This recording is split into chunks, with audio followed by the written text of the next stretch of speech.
happening here. It is beginning to look a lot like Christmas, and in Newport, visitors can enjoy Christmas at the Mansions. Michaela is live at the Breakers this morning, getting us our first look at the festivities over there this morning.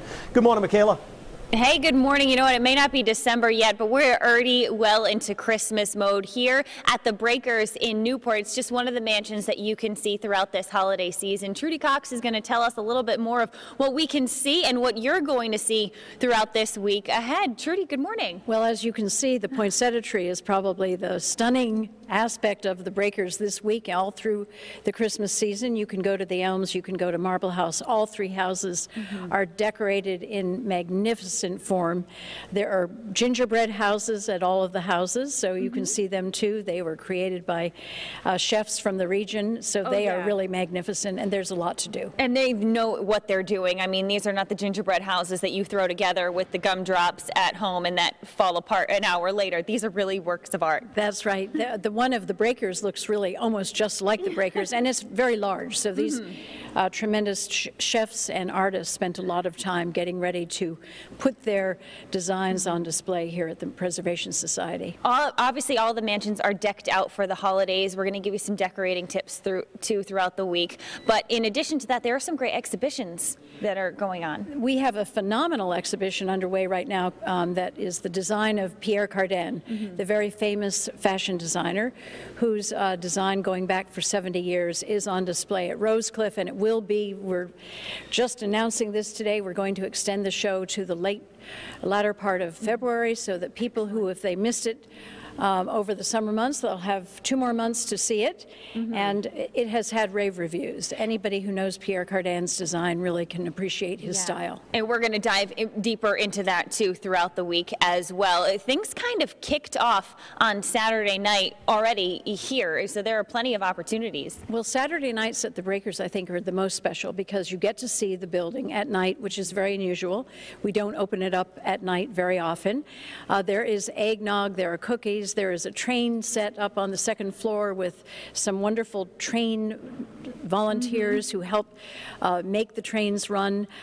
We have performances of musicians and choral groups, and it's a great, great way to spend a Saturday evening with your family. And we can't stress enough too of, you know, you got to come back here to the mansion. So many of us have been here maybe for a field trip or whatnot, myself included, and every time I come back, I see more and more.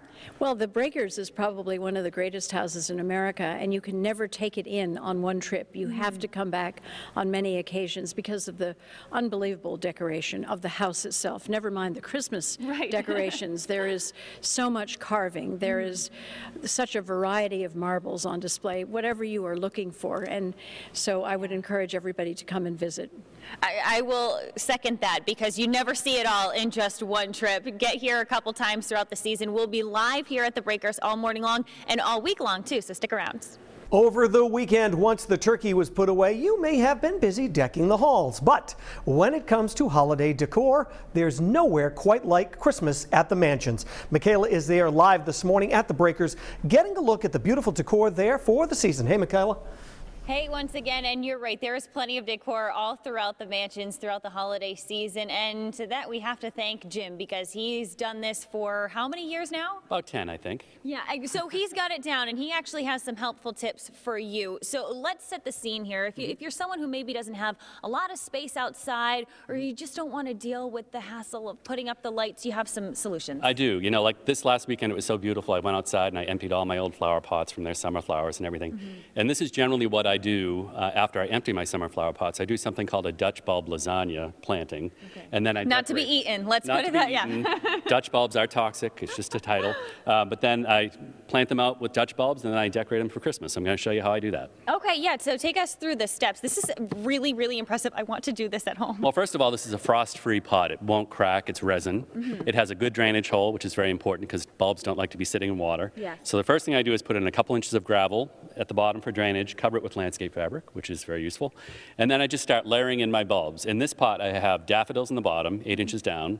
Cover those with soil, sprinkle on some bulb booster fertilizer, put in a layer of tulips, cover those with soil, put on some fertilizer, cover that with another layer of tulips, which are little species types, And then I finish up with a layer of crocus. So overall, I probably have about 200 bulbs in this pot, believe it or not.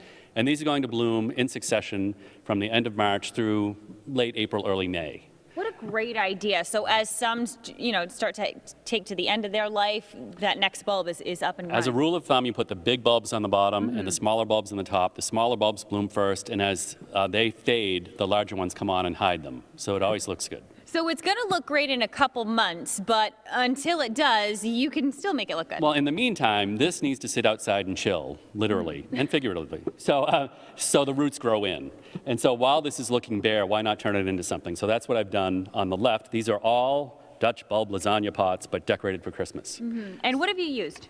So I have used things that strictly sit on the top of the pot because you don't want to be penetrating that pot and killing your bulbs with punctures. Good point. So all of these just sit on the surface. For instance, this is an old topiary form just sitting on top of the pot. I've surrounded it with a wreath that I've stuck some fresh greens in. And to keep these secure, I use landscape pins, which are right here. Very useful. Everything gets pinned in around the perimeter so it doesn't blow over. And quick point about this tree, you didn't wrap it all the way around that tomato cage. Why? Well, I want it to look funky and sort of retro. This is just a green tomato cage I had in my garage. It's wrapped with a pre-lit segment of garland. And the star on the top actually holds the bottom of the tomato cage closed. So you get the cone shape. And again, that's just pinned into the pot with landscape pins at the bottom around the perimeter so as not to hurt the bulbs. Beautiful. And one last point, just make use of those solar panels as well. A lot of great solar things out there this year. So you can put this at the end of a driveway or by your mailbox, and it doesn't need to be plugged in. It will still light up every night. Fabulous. Look at that. Your yard is going to be looking great with all of these helpful tips. We are not done, though. We still have one more segment coming to you live from the Breakers. Hey guys, thanks so much. There are actually tours going on all around us because things are open. There's so much life in here. John Rodney is the director of Museum Experience, and that's really what it's all about, coming here and getting maybe a different experience time and time again. That's what we try to do, is to have something different every time. So now it's Christmas at the mansions, but there are so many different things to see year round. And in fact, one of the neat treats is come wintertime, we actually go to giving guided tours in the Breakers. So after Christmas, that's the thing that comes after that. But there's lots more to do and see right now.